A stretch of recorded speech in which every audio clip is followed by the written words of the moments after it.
Good afternoon बच्चों। आज आपका हिंदी का क्लास है और हिंदी के क्लास में आज मैं आप लोग को हिंदी व्याकरण का पहला चैप्टर भाषा और व्याकरण पढ़ाऊंगी। पहले चैप्टर का नाम क्या है? भाषा और व्याकरण। अब देखिए, भाषा किसे कहते हैं? तो हम अपने मन के विचारों या भावों को किसी के सामने प्रकट करने के लिए या किसी से कहने के लिए भाषा का ही सहारा लेते हैं। तो अपने मन के भावनाओं को किसी के सामने व्यक्त करने के लिए जिस साधन की आवश्यकता होती है वह है भाषा। उसे हम भाषा कहते हैं। आपके मन में कोई विचार उठा, कोई प्रश्न उठा या कोई बात उठी और आप उसे किसी से कहना चाहते हैं, चाहे किसी चीज़ पर लिख करके किसी के सामने रखना चाहते हैं या बोल करके आप किसी के सामने प्रकट करना चाहते हैं या संकेत के माध्यम से किसी से कोई बात कहना चाहते हैं, तो उसे कहने के लिए हमें जिस चीज़ की ज़रूरत पड़ती, जिसके माध्यम से हम अपने उन भावों को दूसरों के सामने प्रकट करते हैं, उन्हें कहते हैं भाषा। वह भाषा आपकी हिंदी भी हो सकती है, इंग्लिश भी हो सकती है या अन्य भाषाएं भी हो सकती हैं। देखिए, यहाँ पे है कि आपने अपने विद्यालय के पुस्तकालय में देखा होगा, आपके विद्यालय में भी एक पुस्तकालय है और आप लोग वहाँ पे जाते हैं, शांत होकर के बैठते हैं और क्योंकि पुस्तकालय का रूल होता है कि जब पुस्तकालय में बैठें, कोई पुस्तक पढ़ें तो शांति होनी चाहिए, बोलने के लिए मना होता है। तो उस समय हम संकेत से अपनी बात एक दूसरे को समझाते हैं। तो पुस्तकालय में बैठ करके यदि आप लोग कोई पुस्तक पढ़ रहे होते हैं तो ऐसी स्थिति में यदि किसी स्टूडेंट से आपको कोई बात कहनी होती है तो कुछ संकेत करते हैं और संकेत के माध्यम से अपनी बात को उससे कहते हैं। लेकिन केवल कुछ संकेत ही ऐसे होते हैं जिन्हें हम आसानी से जान या समझ सकते हैं। मतलब हम अपने विचारों या भावनाओं को प्रकट कर सकते हैं संकेत के माध्यम से, लेकिन कुछ ही चीज़ों को हम अपनी पूरी बात को, पूरे विचार को संकेत के माध्यम से व्यक्त नहीं कर सकते हैं, क्योंकि संकेत में विचारों को कहने में बड़ी ही कठिनाई आती है, बहुत ही कठिनाई होती है। जैसे कि हम संकेत में किसी से कुछ कह रहे हों और वह कुछ समझ लेता है, तो ऐसे में दिक्कतें आती हैं किसी को संकेत के माध्यम से समझाने में और प्लस समझने में भी दिक्कत आती है। हम नीचे खड़े हैं, मान लीजिए छत से हमें कोई बुला रहा है, हमारे साथ कई लोग खड़े हैं, तो हमें ये नहीं पता चल पा रहा है कि वह व्यक्ति किसे बुला रहा है संकेत के माध्यम से। तो ऐसे में तमाम समस्याएं आ जाती हैं संकेत की भाषा को समझने में। यहाँ पे देख रहे हैं कि चित्र बना हुआ है। देखिए, इसमें 3 लोग हैं। एक बच्चा है जो कि अपने मुँह पे उंगली रखा है, जिसका ये मीनिंग होता है कि ये संकेत किया जा रहा है, संकेत के माध्यम से ये सब कुछ चुप रहने के लिए कह रहा है। देखिए, दूसरे नंबर पे एक ट्रैफिक पुलिस है जो कि इशारा कर रहा है, हाथों के माध्यम से गाड़ी के आने और जाने का इशारा कर रहा है। तीसरे में एक बच्चा खड़ा है जो कि अपने कान को बंद कर रखा है। ऐसे और भी संकेत हैं जिनका प्रयोग हम केवल आमने सामने रहकर ही कर सकते हैं। यदि हमें दूर बैठे लोगों से कुछ कहना हो तो हम संकेत से नहीं कह सकते हैं। मान लीजिए हम यहाँ बैठे हैं, आपकी नानी लखनऊ रह रही हैं और कहीं और रह रही हैं, या मान लीजिए हम स्कूल में हैं और घर पे जो लोग हैं, तो संकेत के माध्यम से हम घर पे रहने वाले व्यक्ति से या अपने मित्र से हम कोई बात नहीं कर सकते हैं, या संकेत में हम बात नहीं कर सकते हैं। मान लीजिए हमसे कोई दूर दराज रह रहा है तो उनसे भी हम अपनी बातों को संकेत के माध्यम से नहीं कह सकते हैं। संकेत के माध्यम से यदि हमें किसी से कुछ कहना है तो इसके लिए ज़रूरी होता है कि हम आमने सामने हों, पास में हों, या दूर कोई है तो हम उनसे संकेत के माध्यम से अपने विचारों या भावों को प्रकट नहीं कर सकते हैं। देखिए, भाषा किसे कहते हैं? तो भाषा वह साधन जिसके द्वारा हम दूसरे लोगों तक अपने विचारों को पहुंचा सकते हैं। भाषा एक साधन है भाषा क्या है? एक साधन है जिसके सहारे से हम अपने मन के विचारों को दूसरों के सामने रखते हैं या पहुंचाते हैं और उनके विचारों को जान सकते हैं, और भाषा के माध्यम से ही उनके विचारों को हम समझते हैं, उसे हम कहते हैं भाषा। यदि भाषा ना हो तो हमारे मन में जो कोई भी विचार उठता है या प्रश्न उठता है या कोई भाव उठता है या किसी से हम कुछ कहना चाहते हैं तो बिना भाषा के हम उन चीज़ को व्यक्त नहीं कर सकते हैं। संकेत के माध्यम से, जैसे कि ऊपर बताया जा चुका है बच्चों, कि संकेत के माध्यम से हम थोड़ी बात तो कर सकते हैं, आमने सामने यदि कोई है तो संकेत माध्यम से 2-4 बातें हम समझा सकते हैं, लेकिन सारी चीज़ों को हम संकेत के माध्यम से नहीं समझा सकते हैं। पहले क्या होता था कि पहले के ज़माने में जब ये भाषा नहीं थी, लोग बोलना नहीं जानते थे, तो लोग संकेत के माध्यम से ही अपने विचारों को प्रकट करते थे।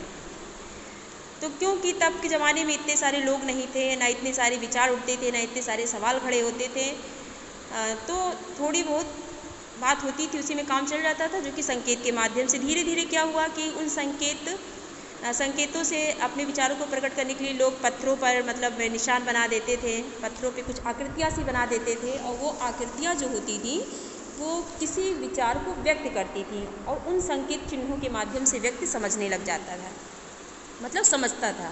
धीरे धीरे फिर भाषा का विकास हुआ और लोगों को अपने विचार को प्रकट करने में आसानी हो गई, अपने भावों को प्रकट करने में सुलभता हो गई, बहुत आसानी से वो अपनी भावनाओं को दूसरे के सामने रखने लगे। तो भाषा वह साधन है जिसके माध्यम से हम अपने मन में उठने वाले विचार या भाव को दूसरों के सामने रखते हैं और उनके विचार या भावों को समझते हैं।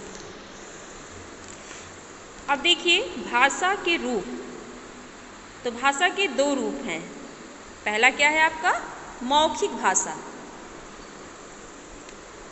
मौखिक भाषा क्या होता है? देखिए, जब हम कोई बात मुंह से बोलकर किसी के सामने प्रकट करते हैं और जिसके सामने हम बात रखते हैं या कहते हैं वह कान से सुन करके उन बात को समझता है, उसे मौखिक भाषा कहते हैं। मौखिक भाषा में 2 चीज़ की आवश्यकता होती है, एक तो मुंह से बोलने की और दूसरा कान से सुनने की। तो यानी कि बोलना और प्लस सुनना, बोलना और सुनना ये दोनों ही मौखिक भाषा के कौशल हैं, दोनों मौखिक भाषा के अंतर्गत आते हैं। मौखिक भाषा में ना तो बुक की ज़रूरत होती है, ना ही कॉपी की ज़रूरत होती है। मौखिक भाषा में मुंह से कोई बात बोल करके प्रकट की जाती है और उसे अगले व्यक्ति के द्वारा सुनी जाती है और समझी जाती है, उसके बाद उसका उत्तर दिया जाता है। तो ये हो गया आपका मौखिक भाषा। अब मौखिक भाषा जैसे किसे कहते हैं तो उदाहरण के माध्यम से समझेंगे। जैसे मान लीजिए कोई मित्र आपका सेल फ़ोन पे आपकी कॉल करता है, आप उस पर बात कर रहे हो, वो आपकी बात को सुन रहा है और आप उसकी बात को सुनकर समझ रहे हैं, तो ये आपका क्या हो जाएगा? मौखिक भाषा। यानी टेलीफोन पे बात करना या सेल फ़ोन पे बात करना आपका क्या हो जाएगा? मौखिक भाषा। या मान लीजिए आपके घर में टेलीविज़न चल रहा है, आप टीवी पे कोई प्रोग्राम देख रहे हैं, तो वह भी आपका मौखिक भाषा होगा। मौखिक भाषा का एक उदाहरण टेलीविज़न भी होगा कि आप सुन करके उसे ग्रहण कर रहे हैं। तीसरा उदाहरण है मौखिक भाषा का, बच्चों के द्वारा विद्यालय में स्पीच देना या कहीं पे भी स्पीच देना।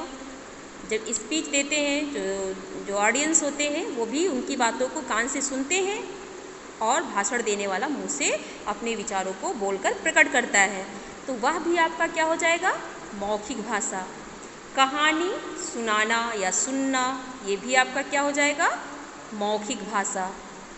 तो ये सब उदाहरण जो हैं वो मौखिक भाषा के उदाहरण हैं। या आमने सामने खड़े होकर के बात करना भी मौखिक भाषा का उदाहरण है। बहुत सारे उदाहरण हैं जो कि मौखिक भाषा के अंतर्गत आते हैं। तो आप लोग को समझ में आ गया हो गया कि भाषा के 2 रूप हैं। पहला जो है मौखिक भाषा है। मौखिक भाषा हम किसे कहते हैं, क्या क्या चीज़ें मौखिक भाषा के अंतर्गत आएंगी। दूसरा देखिए लिखित भाषा। अब लिखित भाषा को भी अच्छे से समझिएगा। मान लीजिए आपके मन में कोई विचार उठता है और उस विचार को आप कविता के रूप में या ऐसे ही लिख करके प्रकट करते हैं, कहानी के रूप में, कविता के रूप में लिख करके। कॉपी पेन की आवश्यकता हुई, आप उसे लिखें और फिर आपके लिखे हुए चीज़ को, या मान लीजिए आपको किसी के पास, आपके अपनी रिश्तेदारी में किसी के पास पत्र भेजना है, तो आप लिख करके उस पत्र में अपने यहाँ का हालचाल भेजते हैं। तो वह भी आप यहाँ से पत्र भेजते हैं तो लिखने का कार्य हुआ, ये भी लिखित भाषा हुआ। और वो पत्र जब आपका वहाँ पे पहुँचा तो जो लोग उस पत्र को पढ़ते हैं, तो जब कोई लिखी हुई चीज़ हम पढ़ते हैं तो वह चीज़ भी किस में आएगी? लिखित भाषा में। कोई लिखा हुआ चीज़ जब हम पढ़ते हैं या कोई चीज़ हम लिखते हैं तो दोनों चीज़ें, मतलब पढ़ना और प्लस लिखना, दोनों चीज़ें लिखित भाषा के अंतर्गत आ जाती है। अब लिखित भाषा का उदाहरण है कि पत्र लिखना लिखित भाषा का उदाहरण हो जाएगा। कोई पुस्तक पढ़ना, ये भी आपका लिखित भाषा का उदाहरण हो जाएगा, क्योंकि आप लिखी हुई चीज़ को पढ़ रहे हैं। न्यूज़पेपर पढ़ना, ये भी आपका लिखित भाषा का उदाहरण हुआ, क्योंकि आप लिखी हुई चीज़ को पढ़ रहे हैं। तो ये सब हो जाएंगे आपके लिखित भाषा के उदाहरण।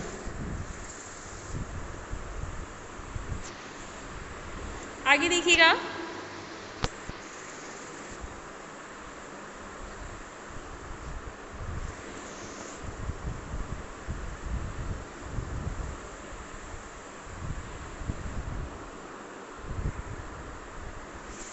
यहाँ पे दिया हुआ है टेलीफोन।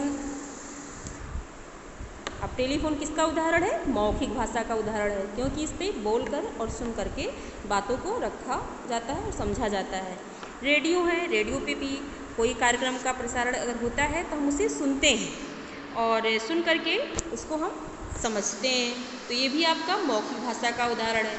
तीसरे नंबर पे टेलीविज़न बना हुआ है, इसे भी हम सुन करके ग्रहण करते हैं कानों के माध्यम से, तो ये भी आपका मौखिक भाषा का उदाहरण है। लिखित भाषा में देखिए उदाहरण हम आपको पहले ही बता चुके हैं, पत्र है, क्योंकि किसी के लिखे हुए पत्र को हम पढ़ रहे हैं, या पत्र को लिखना या पत्र पढ़ना, दोनों ही लिखित भाषा का उदाहरण होगा।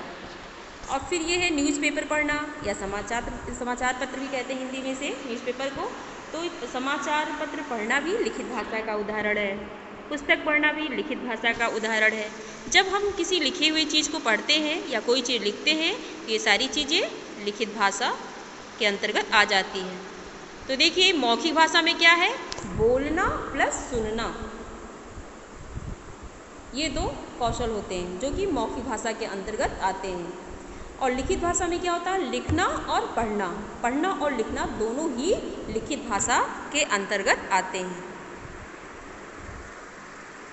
अब है भाषा ही भाषा। संसार में बहुत सी भाषाएं बोली, पढ़ी और लिखी जाती हैं। अब देखिए अलग अलग राज्यों में भी अलग अलग भाषाओं का प्रयोग होता है। कहीं पे मतलब हिंदी बोली जाती है, तो कहीं पे तमिल बोली जाती है, कहीं पे मलयालम बोला जाता है, कहीं पे बंगाली बोलते हैं, बांग्ला भाषा का मतलब प्रयोग करते हैं। तो अलग अलग जगहों पर अलग अलग भाषाओं का प्रयोग होता है और अलग अलग भाषाएं पढ़ी लिखी जाती हैं। सभी देशों की अपनी अपनी भाषा है। जैसे जापान में क्या लोग कैसे बोलते हैं? जापानी भाषा का प्रयोग करते हैं, जापान की भाषा जापानी है। हम लोग हिंदुस्तान में रहते हैं, हिंदुस्तान की भाषा क्या है? हिंदी है। यहाँ हिंदुस्तान के अधिकतर क्षेत्रों में हिंदी भाषा का ही प्रयोग किया जाता है। तो जापान में जापानी भाषा का प्रयोग होता है, जर्मनी में जर्मन भाषा का प्रयोग होता है और फ्रांस में फ्रेंच भाषा का प्रयोग किया जाता है। इसी प्रकार हिंदुस्तान में हिंदी भाषा का प्रयोग किया जाता है। और भारत की जो राजभाषा और राष्ट्रभाषा दोनों ही क्या है? हिंदी है। यहाँ अधिकांश लोग हिंदी भाषा का ही प्रयोग करते हैं। मतलब कहा गया अधिकांश, सब नहीं, ये नहीं कि भारत के सभी लोग हिंदी ही बोलते हैं। कई प्रांतों में इंग्लिश का भी लोग प्रयोग करते हैं, कुछ जगहों पे लोग इंग्लिश ही बोलते हैं, लेकिन अधिकतर मतलब अधिकांशतः लोग, भारत के अधिकतर लोग हिंदी भाषा का प्रयोग करते हैं। और यहाँ की जो राजभाषा है और राष्ट्रभाषा है वह हिंदी है।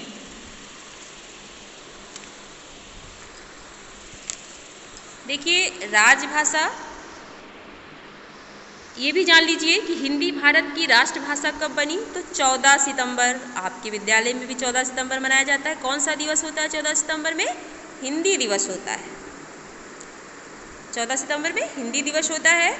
तो हिंदी दिवस हम कब से मना रहे हैं? तो 14 सितंबर सन 1949 को हिंदी भाषा को भारतीय संविधान में राष्ट्रभाषा के रूप में स्वीकार किया गया और तभी से पूरे भारत में हर वर्ष 14 सितंबर का दिन हिंदी दिवस के रूप में मनाया जाता है। जब 14 सितंबर 1949 को इसे राष्ट्रभाषा के रूप में स्वीकार किया गया, तब से हिंदी दिवस हम 14 सितंबर को मनाते चले आ रहे हैं।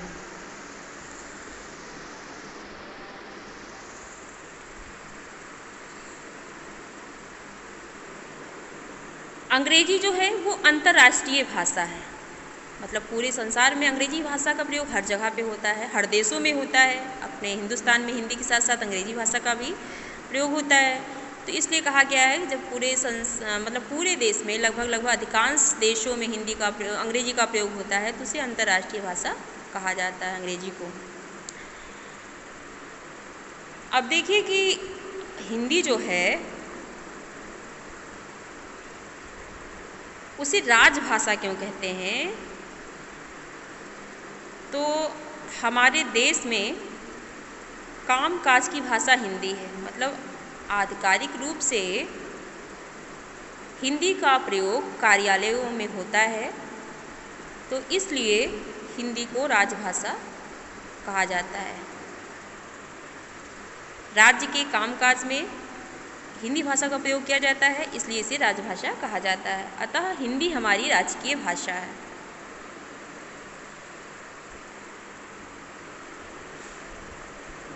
अब देखिए भारतीय संविधान में इस समय 22 भाषाओं को मान्यता दी गई है। वैसे भाषाएं तो बहुत हैं, लेकिन भारतीय संविधान में 22 भाषाओं को मान्यता दी गई है, जिसमें आपकी एक हिंदी भाषा भी है, वो भी ऐड है। हमारे संविधान में 22 भाषाओं को स्थान मिला है और ये देखिए 22 भाषाएं कौन कौन सी हैं, तो यहाँ पे दिया गया है।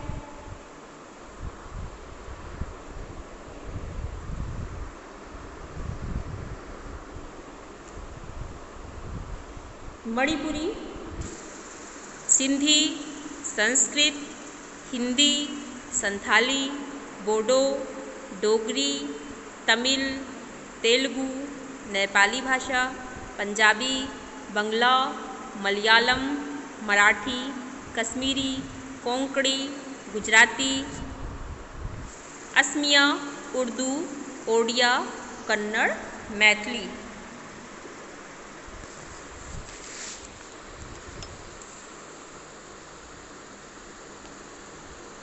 ये आपकी 22 भाषाएं हैं।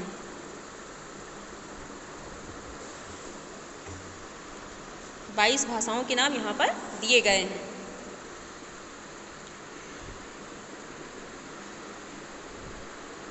पहले 18 भाषा, पहले संविधान सभा में 18 भाषा को मान्यता दी गई थी और बाद में 4 भाषाओं को और जोड़ा गया। तो वो जो 4 भाषाएं बाद में जुड़ी हैं उनके नाम हैं बोडो, देखिए बोडो है और डोगरी है और मैथिली तथा कोंकणी।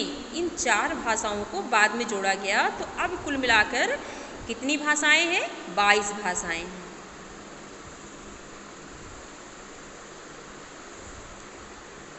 आगे देखिए लिपि।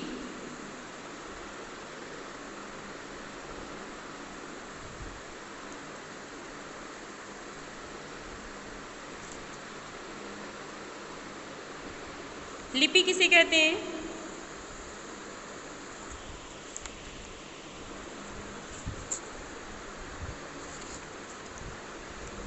भाषा बोलते समय जो शब्द हमारे मुख से निकलते हैं, मतलब अपने विचार को कहने के लिए जो सेंटेंस निकलते हैं, सेंटेंस में जो शब्द होते हैं, तो वो जो निकलते हैं उनको लिखने के लिए कुछ चिन्ह निर्धारित होते हैं।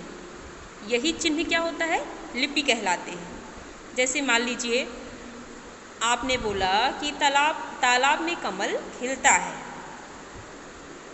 तालाब में कमल खिलता है तो हम तालाब कैसे लिखेंगे, कमल कैसे लिखेंगे? तो उनको लिखने के लिए जो चिन्ह निर्धारित है, यानी आपका हिंदी का वर्णमाला आ इ उ आ से लेकर के ज्ञा तक, उन अक्षरों को लिखने के लिए चिन्ह निर्धारित किए गए हैं कि हम आ ऐसे लिखते हैं तो आ ऐसे लिखते हैं, का ऐसे लिखा जाता है, खा ऐसे लिखा जाता है, गा ऐसे लिखा जाता है, आ की मात्रा ऐसे लगती है, ई की मात्रा ऐसे लगती है। तो उन ध्वनियों को जो मुंह से हम उच्चरित करते हैं या जिनका उच्चारण करते हैं, उनको लिखने के लिए जिन चिन्हों का प्रयोग करते हैं वही चिन्ह आपकी लिपि होते हैं। किसी भाषा को लिखने, पढ़ने या समझने का ढंग लिपि कहलाता है। हिंदी भाषा अगर लिखी जाती है तो उसके लिखने का ढंग क्या है, और उसको लिखने के लिए कौन से चिन्ह निर्धारित किए गए हैं, तो आ से ज्ञा तक है, मात्राएं हैं, तो वो सब आपके क्या हो जाएंगे, लिपि हो जाएंगे। संसार में अनेक भाषाएं हैं और लगभग सभी भाषाओं की लिपि अलग अलग होती है। अब ये नहीं है कि जो लिपि हिंदी की है वही लिपि इंग्लिश की भी है। अंग्रेजी भाषा की लिपि अलग होती है, हिंदी भाषा की लिपि अलग होती है। तो अलग अलग भाषाओं को लिखने की जो लिपि है या अलग अलग भाषाओं के लिए जो चिन्ह निर्धारित किए गए हैं वो अलग अलग होते हैं, एक जैसे नहीं होते हैं। आइए आगे हम इनके बारे में जानेंगे। भाषा, देखिए यहाँ पे नीचे दिया गया है कि भाषा हिंदी है और उसकी लिपि देवनागरी है। हिंदी भाषा की लिपि क्या है, देवनागरी है। और अंग्रेजी भाषा देखिए यहाँ पे दिया हुआ है, अंग्रेजी भाषा की लिपि क्या है, रोमन है। अंग्रेजी भाषा को हम अलग तरीके से लिखते हैं और हिंदी भाषा को हम अलग तरीके से लिखते हैं। अब जो देवनागरी है वो हिंदी के साथ साथ अन्य भाषाओं की भी लिपि है। देवनागरी लिपि सिर्फ हिंदी की नहीं बल्कि 2-4 और भाषा है जिसकी लिपि देवनागरी है। जैसे हिंदी भाषा की लिपि भी देवनागरी है और संस्कृत भाषा की लिपि भी देवनागरी है।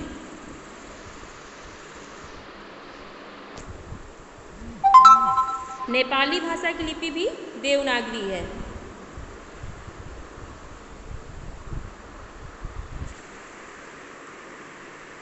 यहाँ देखिए आगे दिया हुआ है, संस्कृत भाषा की लिपि भी देवनागरी है और नेपाली भाषा यहाँ पे दिया नहीं है, लेकिन नेपाली भाषा की लिपि भी देवनागरी ही है।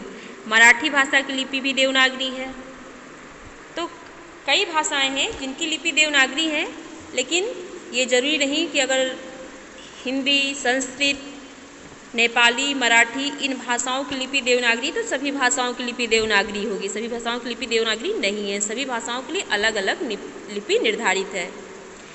पंजाबी के लिए, पंजाबी की लिपि क्या है, तो यहाँ पर दिया गया है कि गुरमुखी लिपि है। गुजराती की लिपि देवनागरी ही है। उर्दू की लिपि क्या है, तो उर्दू की लिपि फारसी, उर्दू को हम फारसी में लिखते हैं, मतलब फारसी भाषा में लिखते हैं। और कन्नड़ की लिपि क्या है, तो कन्नड़ ही है। और तमिल यहाँ पे नहीं दिया है, तमिल की लिपि भी तमिल ही होती है। तो भाषा के पढ़ने, लिखने या समझने के ढंग या विधि को लिपि कहते हैं।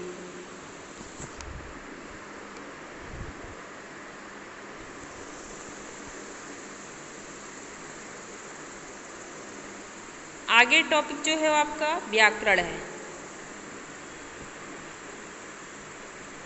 भाषा के बारे में आप लोग समझ चुके हैं, भाषा किसे कहते हैं। तो जिस साधन के द्वारा, वह साधन आपकी क्या है, भाषा है। तो जिस साधन के द्वारा हम अपने भाव या विचारों को दूसरों के सामने प्रकट करते हैं और दूसरों के भाव या विचारों को ग्रहण करते हैं, उन्हें हम भाषा कहते हैं। फिर लिपि किसे कहते हैं, तो भाषा बोलते समय जो शब्द हमारे मुख से निकलते हैं और उनकी ध्वनियों को लिखने के लिए कुछ चिन्ह निर्धारित होते हैं, वही चिन्ह लिपि कहलाते हैं। साधारण अर्थ में देखा जाए तो भाषा के लिखने के ढंग को, भाषा के लिखने के ढंग को लिपि कहा जाता है।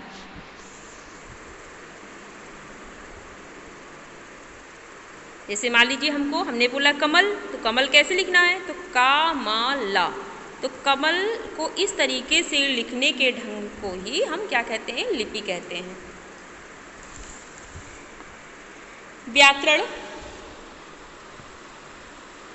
देखिए सभी भाषाएं, चाहे वो इंग्लिश है या हिंदी है या उर्दू भाषा है, सबको पढ़ने लिखने के कुछ नियम होते हैं। शुद्ध रूप से उनको पढ़ा जाए, लिखा जाए, इसके लिए कुछ नियम निर्धारित होते हैं। और जब हम उन नियमों के अनुसार उसको पढ़ते हैं तो उसे व्याकरण कहा जाता है। ये नियम एक विशेष पुस्तक में लिखे होते हैं और इस पुस्तक को व्याकरण कहते हैं। जैसे कि आज आप लोग व्याकरण के बारे में पढ़ रहे हैं, पहला चैप्टर भाषा और व्याकरण। भाषा के बारे में आप लोग जान चुके हैं और लिपि के बारे में आप लोग जान चुके हैं, अब व्याकरण के बारे में समझ रहे हैं। देखिए, बोलते समय, लिखते समय अथवा पढ़ते समय आप जिस भाषा का प्रयोग कर रहे हैं वह शुद्ध है या नहीं, इसका ज्ञान हमें किसके द्वारा होता है, तो इसका ज्ञान हमें व्याकरण के द्वारा होता है। देखिए, एक छोटा सा बच्चा होता है जो पहले स्कूल में पढ़ाई तो डायरेक्ट बच्चे करते नहीं हैं, घर पे रहते हैं, घर में बोलना सीखते हैं और घर में जैसा बोला जाता है वैसे वो भी बोलने लग जाते हैं। तो जो बच्चा मतलब इस विद्यालय में पहले पढ़ा नहीं होता है, घर पे बोलना शुरू करता है, उसे व्याकरण का ज्ञान नहीं होता है। फिर वो क्या होता है, लड़कियों से कहता है कि तुम क्या खा रहे हो, लड़कों से कहता है तुम क्या खा रही हो। तो ऐसा वो क्यों करता है, क्योंकि उसे व्याकरण का ज्ञान नहीं होता है। आप लोग पढ़ने लग जाते हैं तो आप लोग को पता चल जाता है अरे ये तो लड़की है, और लड़की है तो फिर क्या है, स्त्रीलिंग में है, और स्त्रीलिंग है तो हम रहा का प्रयोग कैसे कर सकते हैं इसके साथ में, तो हम तो लगाएंगे कि क्या खा रही हो। तो इस चीज़ का ज्ञान आपको कहाँ पे होता है, इस चीज़ का ज्ञान आपको व्याकरण के माध्यम से होता है। विद्यालय में आपको पढ़ाया जाता है कि पुल्लिंग के साथ में पुल्लिंग क्रिया का प्रयोग होगा, स्त्रीलिंग के साथ में स्त्रीलिंग क्रिया का प्रयोग होगा। तो ये सब ज्ञान आपको कहाँ से मिलता है, व्याकरण के माध्यम से मिलता है।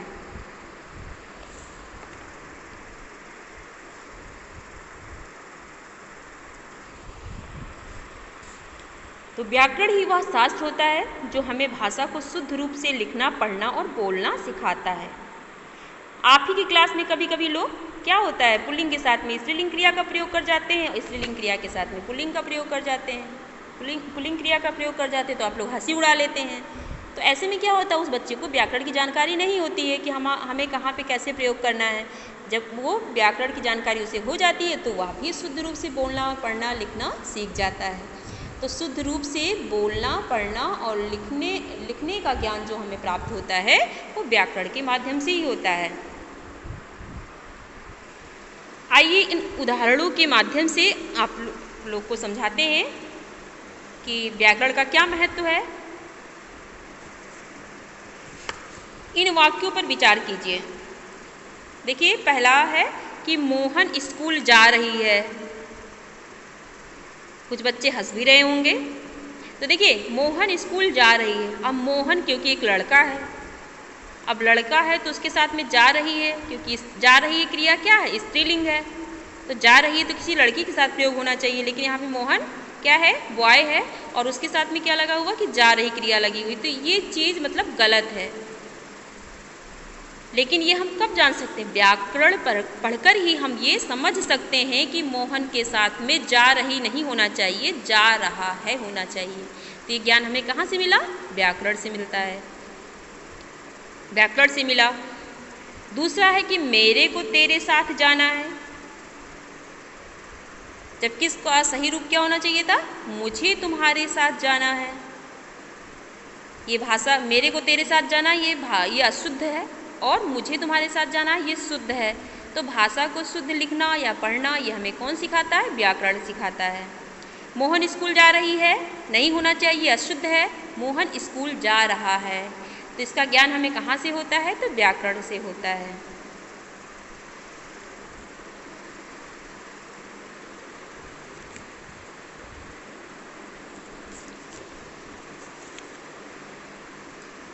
या मान लीजिए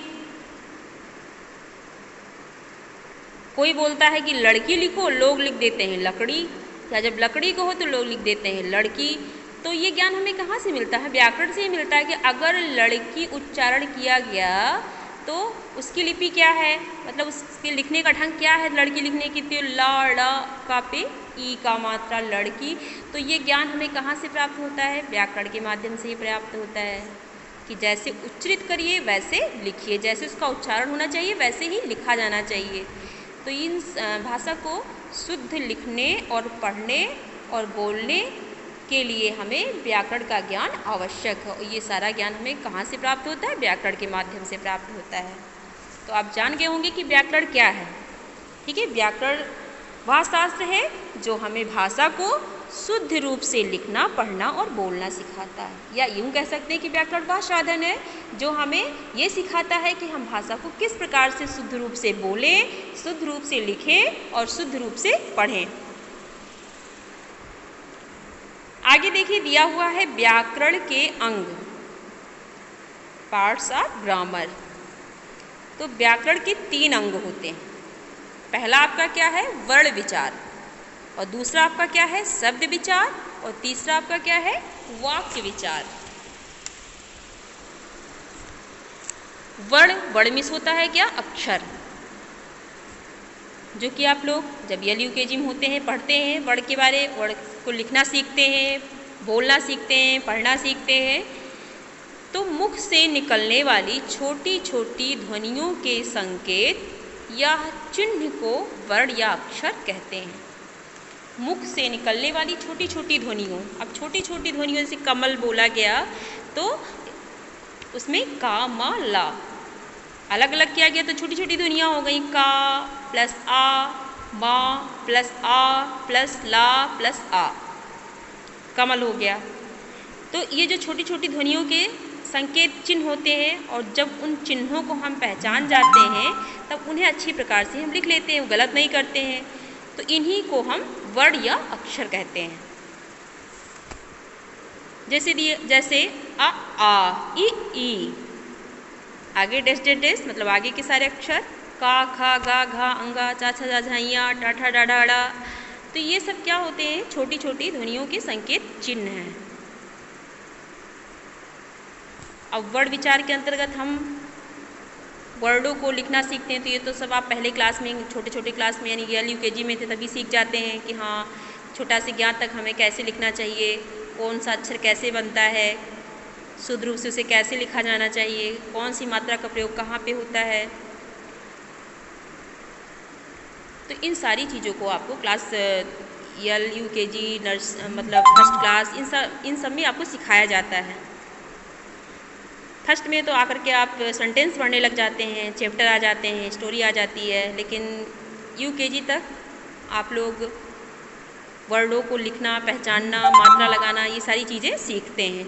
तो ये सारी चीज़ें मतलब अक्षर को कैसे लिखा जाए, कैसे उन्हें बोला जाए, तो ये सारा चीज़ वर्ण विचार के अंतर्गत आ जाता है। कौन सा मतलब कौन कौन से वर्ण स्वर होते हैं, कितने स्वर होते हैं, कितने व्यंजन होते हैं, व्यंजन अक्षर कौन कौन से हैं, संयुक्त व्यंजन किसे कहा जाता है, संयुक्त अक्षर किसे कहा जाता है, ये सारी चीज़ें आपके वर्ण विचार में आ जाते हैं। यानी वर्ण विचार के अंतर्गत हमें वर्णों को लिखना, उन्हें बोलना, प्लस कौन से मतलब स्वर हैं, कौन से व्यंजन हैं, किन्हें संयुक्त अक्षर कहते हैं, ये सारी चीज़ें वर्ण विचार के अंतर्गत आती हैं। और भी बहुत सारी चीज़ें हैं, जब आप बड़े क्लास में जाएंगे तो समझेंगे, उस चीज़ को भी यहाँ पे नहीं समझ पाएंगे आप। तो बहुत सारी चीज़ें होती हैं जो वर्ण विचार के अंतर्गत आती हैं। देखिए अगला है शब्द विचार। तो वर्डों के मेल से क्या बनता है, शब्द बनता है। वर्डों के मेल से शब्द बनता है। एक या अधिक वर्डों के सार्थक समूह को शब्द कहते हैं। अब यहाँ पे देखिए लिखा हुआ सार्थक समूह। आप सोच रहे होंगे कि सार्थक समूह क्या होता है। तो सार्थक जैसे मान लीजिए लिखा गया नमक लिखा गया। अब नमक के लिए सार्थक वर्ड यानी ना मा का नमक लिखा गया। तो सार्थक समूह इसलिए कहा गया कि जब वो इकट्ठे हो जाएं, मतलब वे वर्ड इकट्ठा करके लिख दिए जाए, कोई शब्द उनसे बने, तो उसका कोई ना कोई अर्थ हो, उसका कोई ना कोई अर्थ हो, तो उसे सार्थक समूह कहा जाता है। और अगर मान लीजिए नमक को हम उल्टा करके लिख देते हैं, नमक है तो का मा ना कमल लिख देते हैं, तो कमन जो है बेटा वो निरर्थक हो जाता है। मतलब कमन का कोई मतलब फिर नहीं रह जाता है। या पानी है तो पानी का मतलब जल होता है तो वो भी सार्थक है। सार्थक मतलब जो अर्थ के साथ में हो, जिसका कोई अर्थ हो, वह सार्थक शब्द होता है। और ऐसे शब्द जिनका कोई अर्थ ना हो वो निरर्थक शब्द होते हैं। तो अधिक वर्णों के सार्थक समूह को शब्द कहते हैं। जैसे हर्ष, हर्ष यानी कि खुशी, बोलना, जंगल, ताजमहल आदि, ये सब शब्द हैं। तो शब्द विचार के अंतर्गत हम शब्दों के बारे में विचार करते हैं कि कौन से शब्द शुद्ध हैं, कौन से अशुद्ध हैं। ठीक है। अगला है वाक्य विचार। शब्दों के बारे में जानते हैं, शब्दों के प्रकार के बारे में पढ़ते। शब्द विचार में शब्दों की उत्पत्ति मतलब कैसे हुई और शब्द के प्रकार कितने होते हैं, अलग अलग तरीक़ों से बांटा गया है। कभी कभी शब्द को अर्थ के आधार पे। तो अब आगे जब क्लास लेंगे तो फिर आपको बताएंगे शब्द विचार में क्या क्या पढ़ते हैं हम लोग। उत्पत्ति के आधार पे होते हैं, रचना के आधार पे होते हैं। तीसरा है वाक्य विचार। शब्दों का वह सार्थक तथा क्रमबद्ध समूह जिसका कोई अर्थ हो, वाक्य कहलाता है। अब देखिए, वर्ण विचार में हम अक्षरों के बारे में जानते हैं, अक्षर को पहचानना, लिखना, बोलना सीखते हैं। शब्द विचार में हम शब्दों को लिखना सीखते हैं कि किन किन वर्णों का प्रयोग करके हम सार्थक शब्दों का निर्माण करते हैं, कौन सा शब्द शुद्ध होता है, कौन सा शुद्ध होता है, कैसे शुद्ध लिखा जाता है, कैसे अशुद्ध लिखा जाता है। और वाक्य विचार में क्या होता है कि अनेक शब्दों का प्रयोग करते हुए वाक्य का निर्माण किया जाता है।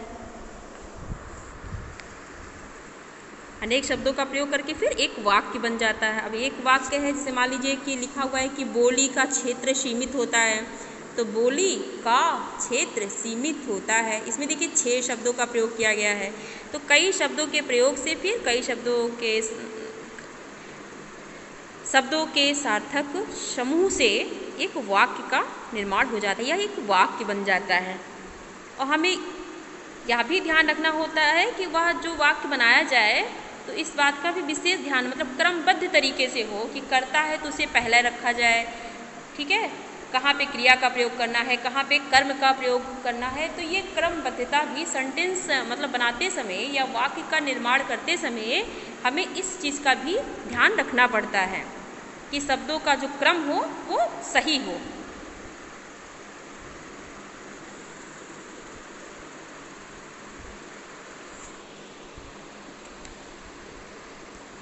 तो ये सारी चीज़ें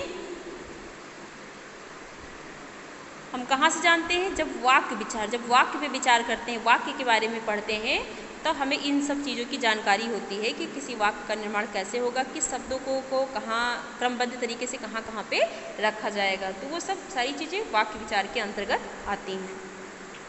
तो बच्चों, आशा करते हैं कि आप लोग को ये चैप्टर समझ में आ गया होगा अच्छे से। या किसी को कोई चीज़ नहीं समझ में आ रहा है तो पूछिएगा प्रश्न करके। हमने जाना, अब इस पाठ को पढ़ करके आप लोगों ने क्या जाना, तो आप लोग भाषा के बारे में जाना। भाषा क्या है, तो विचारों तथा भावों के आदान प्रदान के साधन को भाषा कहते हैं। दूसरा ये भी जाने कि भाषा के कितने रूप होते हैं, तो भाषा के 2 रूप होते हैं। कभी कभी 3 रूप भी मतलब देखने को मिलता है, जिसमें तीसरा जो रूप हो जाता है उसका संकेत होता है, लेकिन आपकी सिलेबस में नहीं है। भाषा के 2 ही रूप हैं, पहला मौखिक और दूसरा लिखित। मौखिक के भी 2 पार्ट हैं, इसमें बोलना और सुनना, और लिखित में क्या होता है, पढ़ना और लिखना। हमारी राजकीय तथा राष्ट्रीय भाषा क्या है, इसको भी जाने कि हमारी राजकीय और राष्ट्रीय भाषा हिंदी है। हमारे संविधान में कितने भाषाओं को मान्यता मिली है, तो वो 22 भाषाएं हैं। 22 भाषाओं का नाम भी आपके चैप्टर में दिया गया है। पहले 18 भाषाएं थीं, फिर बाद में 4 भाषाओं को और जोड़ा गया। अगला है कि भाषा को शुद्ध बोलना, लिखना तथा पढ़ना सिखाने वाला शास्त्र व्याकरण कहलाता है। व्याकरण किसे कहते हैं, तो व्याकरण ही हमें शुद्ध रूप से बोलना, पढ़ना और लिखना सिखाता है। व्याकरण वह शास्त्र है जो हमें शुद्ध रूप से बोलना, पढ़ना, लिखना सिखाता है। व्याकरण के कितने अंग होते हैं, तो व्याकरण के 3 अंग होते हैं, जिसमें कि आपका पहला वर्ण विचार, इसमें अक्षरों के बारे में विचार किया जाता है। शब्द विचार, शब्द की शुद्धता और अशुद्धता पे विचार किया जाता है। वाक्य विचार, वाक्य की शुद्धता और अशुद्धता पे विचार किया जाता है।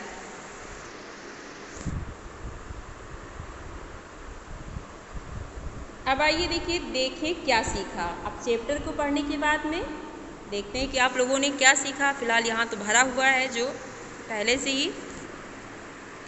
सही विकल्प पर सही का निशान लगाइए।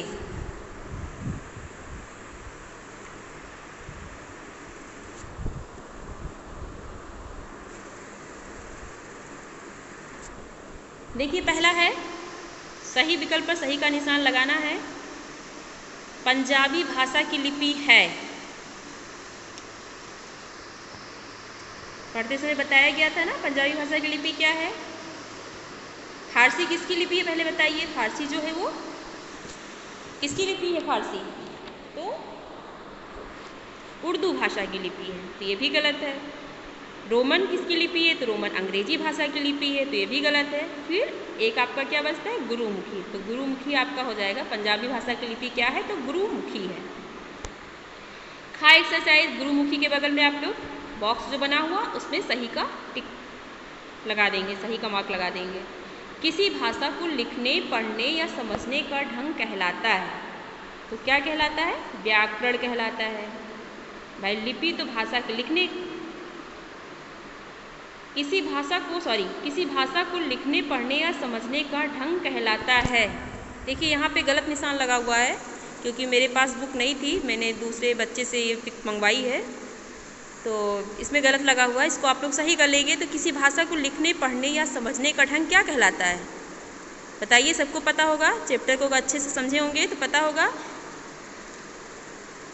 तो आपका क्या हो जाएगा? लिपि हो जाएगा, व्याकरण नहीं होगा।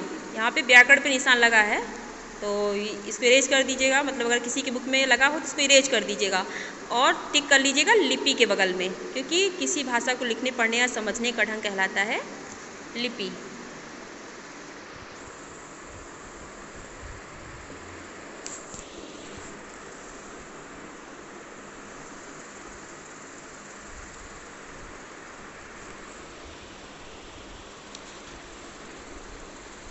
देखिए व्याकरण तब सही होता है जब यहाँ पे ये होता है कि किसी भाषा को शुद्ध रूप से लिखने, शुद्ध रूप से पढ़ने या शुद्ध रूप से समझने का ढंग, तब व्याकरण हो सकता था। लेकिन यहाँ पे है कि लिखने, पढ़ने या समझने का ढंग क्या कहलाता? तो लिपि होगा बेटा। हमारे देश में कामकाज की भाषा है। हमारे देश की कामकाज की भाषा क्या है? आधिकारिक रूप से किस भाषा को मान्यता मिली? तो वह है हिंदी। हमारे देश में कामकाज की भाषा क्या है? हिंदी भाषा है। असमिया जो है वो असम की भाषा है। दूसरे एक्सरसाइज पे आएंगे। सही कथन पर सही का तथा गलत कथन पर गलत का निशान लगाइए। सभी भाषाओं की एक ही लिपि होती है। आप बताइए सही या गलत है? आप लोग पढ़े हैं ना चैप्टर में कि सभी भाषाओं की लिपि एक नहीं होती है, सभी भाषाओं की लिपि अलग अलग होती है। हाँ, ये अलग बात है कि जो देवनागरी लिपि है वो हिंदी के साथ साथ कुछ और भाषाओं की लिपि है, लेकिन सभी भाषाओं की लिपि देवनागरी नहीं है। तो ये कथन क्या हो जाएगा? गलत हो जाएगा। तो यहाँ पे गलत का निशान लगा दीजिएगा।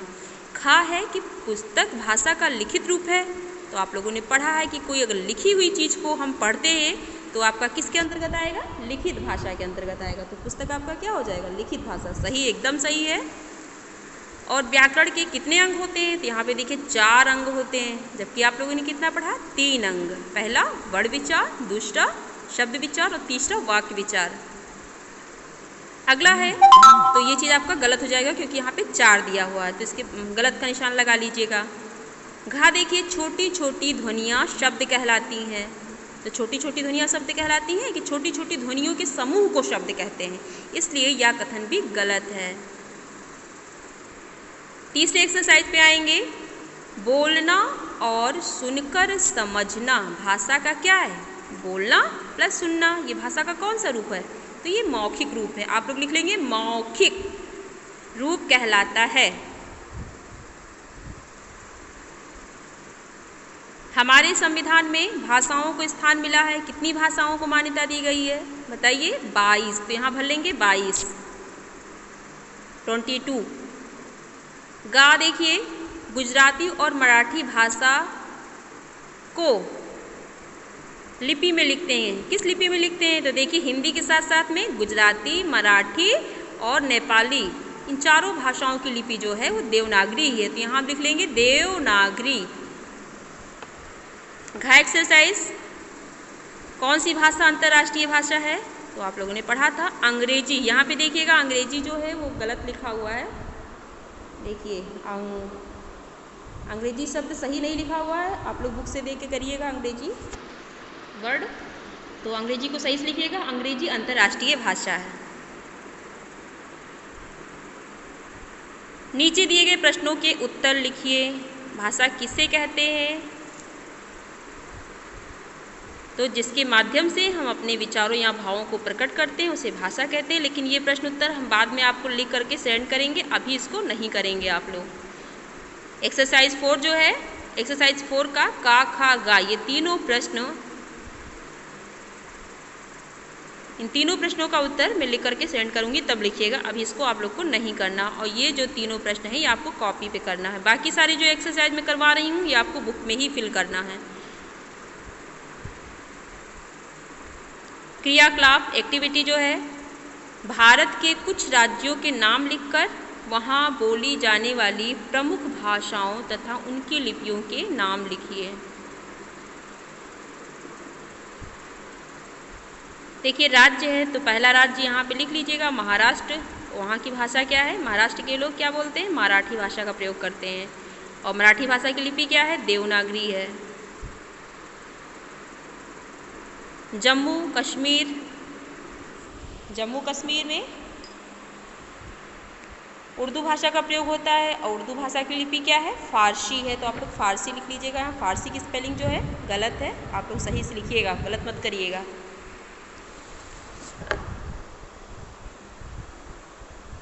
फिर देखिए गुजरात, गुजरात राज्य की भाषा जो है वो गुजराती है और उसकी लिपि क्या है? गुजराती की लिपि भी क्या है? देवनागरी ही है। पंजाब में पंजाबी भाषा का प्रयोग करते हैं और उसकी लिपि जो है गुरमुखी है। तो बच्चों ये चैप्टर समाप्त होता है। सारे एक्सरसाइज जो है जो मैंने समझाया इस चैप्टर का, वो सब आपके बुक में ही रहेगा। और कॉपी में जो प्रश्नोत्तर मैंने बताया है वो मैं अगले क्लास में करवाऊँगी, तब करिएगा। आज की डेट में सिर्फ आप इस चैप्टर को अच्छी तरीके से समझिएगा। कोई चीज़ अगर ना समझ में आए या कोई प्रश्न आपके मन में उठ रहा है तो आप लिखित भाषा के माध्यम से हम तक पहुंचाइएगा। ओके बच्चों, thank you, have a nice day.